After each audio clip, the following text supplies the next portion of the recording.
On poursuit nos entrevues ce matin avec une auteure, compositrice, interprète de la scène culturelle québécoise. Vous avez sans doute entendu parler d'elle, vous avez entendu ses pièces également. Elle est en train de redéfinir le folk québécois. Il s'agit de Rosie Vallant qui est avec nous, qui est de passage pour nous présenter son album Partir avant. Bienvenue à l'émission. Ça va bien aujourd'hui? Oui, ça va, toi. Mais oui, ça va très bien. Merci de venir nous rencontrer. Merci de nous accorder cette entrevue. J'aimerais débuter avec toi, retracer un peu ton parcours sur la scène musicale. On sait que l'an dernier, tu nous as présenté un album EP, puis c'est passé pas mal de choses entre-temps depuis. Participation au Francophonie, participation au Francouvertes également. Donc, on te voit beaucoup depuis ton album EP, mais ça faisait déjà un certain moment que tu étais dans le milieu. Donc, ça ressemble à quoi ton parcours dans l'univers musical? Ben, en 2012, je me suis inscrite à l'école de la chanson. Oui.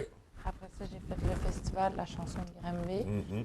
Puis, ça en est suivi une espèce de 2 ans où j'ai pas fait grand-chose. J'ai déménagé à Montréal, puis le temps de me remettre à des repères dans une nouvelle ville complètement, dans une Ouais. grande ville. Fait que ça a pris 2 ans avant de sortir le EP. Puis après ça, le EP, ça a pris 1 an avant l'album d'aujourd'hui. Tout Partir a avant. déboulé à Ouais, partir après de là.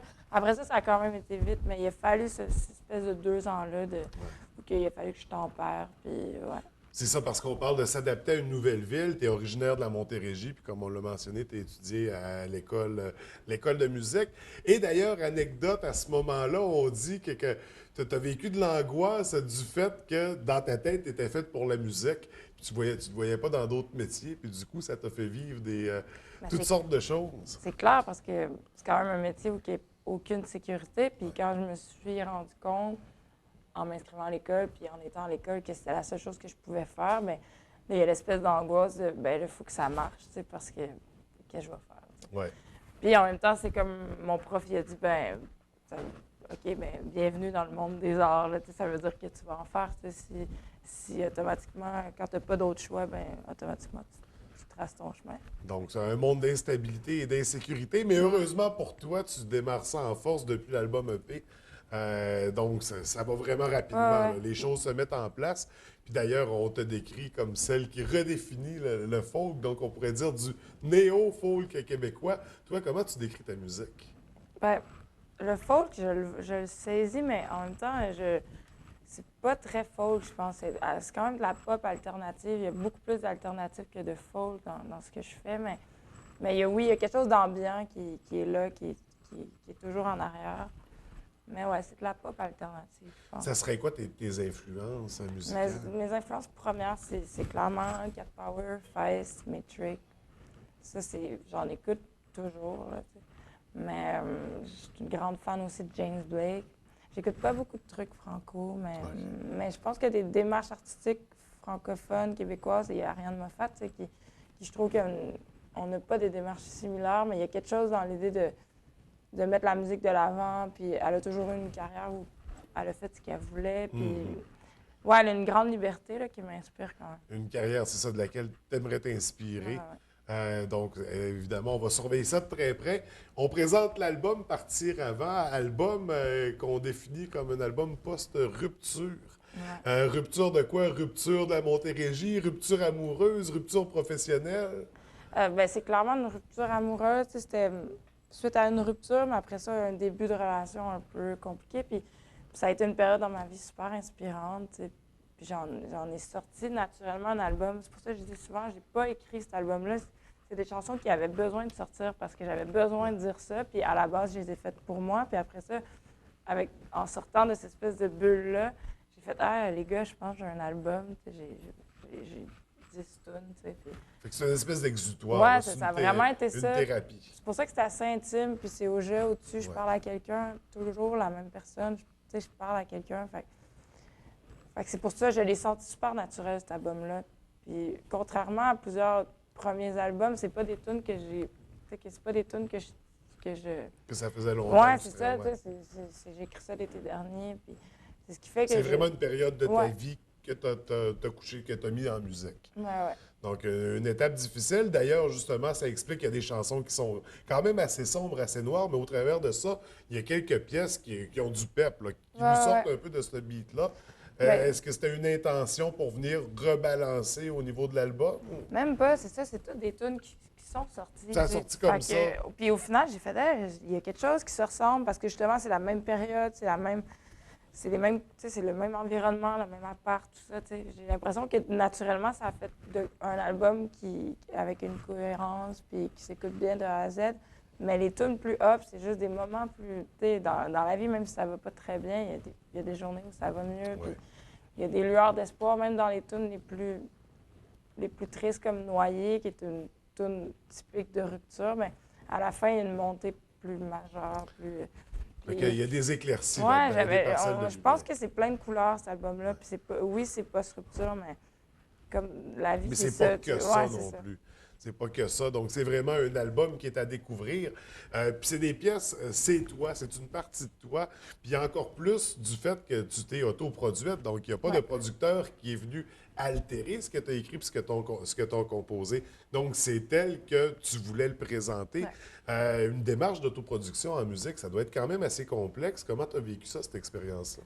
Bien, en fait, on s'est pitché dans ce projet-là, justement, encore une fois. C'était tellement naturel. J'avais les chansons. Puis là, à cause que le EP a joué dans Nouvelle Adresse, qui est une série québécoise, mais à cause de ça, bien, ça a fait que j'avais des sous. Puis j'avais la liberté de pouvoir commencer le processus. Mais c'est sûr qu'à la fin du processus, bien là, j'ai eu de l'aide par l'équipe du Prince. Mais tout le début, c'était juste dans l'idée de, ben là, j'ai les sous, j'ai le temps. Jesse, il n'est pas occupé, puis Hugo, on le fait. Fait que c'est sûr que ça nous a donné une liberté, mais j'ai pas pensé à rien dans l'idée que c'était comme naturel, il fallait le faire. Puis... Mais c'est sûr que d'avoir ces sous-là, mais ça nous a donné cette liberté-là. Puis jamais...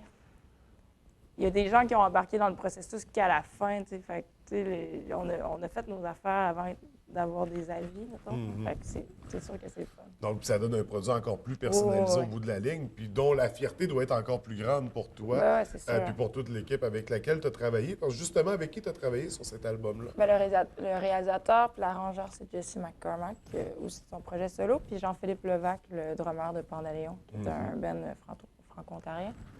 C'est avec... majoritairement, c'est à trois qu'on l'a fait. Là. Il y a un peu de cordes et tout, mais sinon, Jesse a fait pas mal tous les instruments sur l'album. Puis moi, je fais les voix, les guitares. Mais ça a vraiment été quelque chose qui s'est fait à trois. On a longtemps jammé les tunes avant de les enregistrer. Puis après, c'est pour ça que il y a quelque chose de... Je pense que ça s'entend qu'il y avait Il y a une fusion. Ouais, puis c'était un été spécial pour moi. C'est vraiment où j'étais toujours en Ontario. On l'a fait aussi, on l'a enregistré pas mal en Ontario J'ai eu le gars de Port-d'Aléon, justement. Puis chez Jesse à Montréal. Mais il y avait ça, il y avait l'idée qu'on formait une belle famille. C'était vraiment une très, très belle famille. Tu sais, c'était fort ce qui unissait ça. Puis, fait que l'album, il est tout teinté de ce moment-là pour moi. Fait qu'on retrouve justement cette chimie-là, cette énergie-là tout au long des pièces de l'album. L'album, je le rappelle, Partir avant, qui est à découvrir. Tu es présentement au T'accroche, tu es de passage en tournée parce qu'en fait, là, il y a un spectacle à venir. Nous, l'entrevue va être diffusée après, donc le spectacle est passé. Mais tu es de passage justement dans la région. Puis la tournée se poursuit. Grosse tournée quand même. Là. Beaucoup d'arrêts, beaucoup de lieux. Comment tu vis ça, cette expérience-là? Ben, c'est le fun. À date, je veux dire, je suis pas fatiguée. Là. Je veux dire, c'est juste le fun là, de voir son calendrier se remplir. Puis d'avoir plein de shows différents. J'ai les premières parties d'Ariane en solo. Puis j'ai mes shows avec mon band. Fait que ça change la donne, puis c'est plein de formations, puis c'est plein de propositions différentes avec le même projet. Fait que ça fait que ça change. Musicalement, j'ai jamais l'impression d'offrir la même chose. C'est cool. Hein. Fait que c'est une belle aventure, une belle expérience que tu as la chance de vivre avec ton produit personnalisé, donc qui est très bien reçu, je pense, par les critiques, par les spectateurs également. Donc, on invite les gens à se procurer l'album Partir avant. Et là, c'est quoi la suite? Là, après la tournée, est-ce qu'on a déjà un autre album en tête ou est-ce qu'on a déjà une source d'inspiration pour une suite? Bien, l'écriture va bien dans l'idée que j'arrête jamais d'écrire. Là, j'écris toujours. Je suis toujours en train de travailler sur quelque chose. Sinon, j'ai l'impression de rien faire puis que ça fait pas de sens, mettons, dans ma vie.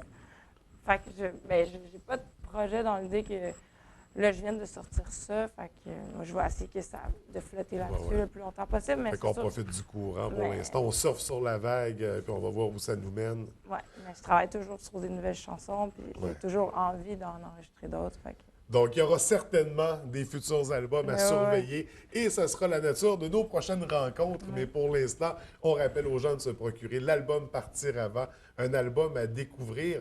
Écoute, je te remercie d'avoir pris le Merci temps à toi. de venir nous rencontrer malgré ta tournée très chargée.